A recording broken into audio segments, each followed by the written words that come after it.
ಕನ್ನಡ ಚಿತ್ರರಂಗ ಈ ವರ್ಷ ಸಾರ್ವಕಾಲಿಕ ದಾಖಲೆಯೊಂದಕ್ಕೆ ಸಾಕ್ಷಿಯಾಗಿದೆ. ಅದು ಸಿನಿಮಾ ಬಿಡುಗಡೆಯ ವಿಚಾರದಲ್ಲಿ. 2025ರ ಡಿಸೆಂಬರ್ ಕೊನೆ ವಾರದವರೆಗೆ ಬಿಡುಗಡೆಯಾಗುತ್ತಿರುವ ಸಿನಿಮಾಗಳ ಸಂಖ್ಯೆಯನ್ನು ತೆಗೆದುಕೊಂಡರೆ ಬರೋಬ್ಬರಿ 250 ಸಿನಿಮಾ ಸಿಗುತ್ತದೆ. 248 ಚಿತ್ರಗಳು ಚಿತ್ರಮಂದಿರಗಳಲ್ಲಿ ತೆರೆ ಕಂಡರೆ 7 ಸಿನಿಮಾಗಳು OTTಯಲ್ಲಿ ಬಿಡುಗಡೆಯಾಗಿದೆ. ಈ ಮೂಲಕ ಸಿನಿಮಾ ಬಿಡುಗಡೆಯಲ್ಲಿ ಕನ್ನಡ ಚಿತ್ರರಂಗ ಸಾರ್ವಕಾಲಿಕ ದಾಖಲೆ ಬರೆದಂತಾಗಿದೆ. ಕನ್ನಡ ಚಿತ್ರರಂಗದ ಇಷ್ಟು ವರ್ಷಗಳ ಇತಿಹಾಸದಲ್ಲಿ ಇಷ್ಟೊಂದು ಸಂಖ್ಯೆಯಲ್ಲಿ ಕನ್ನಡ ಸಿನಿಮಾಗಳು ಯಾವ ವರ್ಷವೂ ಬಿಡುಗಡೆಯಾಗಿಲ್ಲ. ಆದರೆ 2025ರ ಈ ಒಂದು ವರ್ಷದಲ್ಲಿ ದಾಖಲೆ ಸಿನಿಮಾ ರಿಲೀಸ್ ಆಗಿದೆ.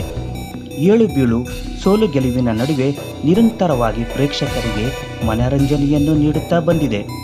ಕನ್ನಡ ಚಿತ್ರರಂಗದಲ್ಲಿ ಈ ಒಂದು ದಾಖಲೆ ಸಾಕಷ್ಟು ಹೊಸತನಕ್ಕೆ ಸಾಕ್ಷಿಯಾಗಿದೆ. ಕಾಂತಾರ ಸಿನಿಮಾ 1 ವಿಶ್ವಾದ್ಯಂತ ಬಿಡುಗಡೆಯಾಗಿ 870 ಕೋಟಿ ಆದಾಯ ಗಳಿಸಿದೆ.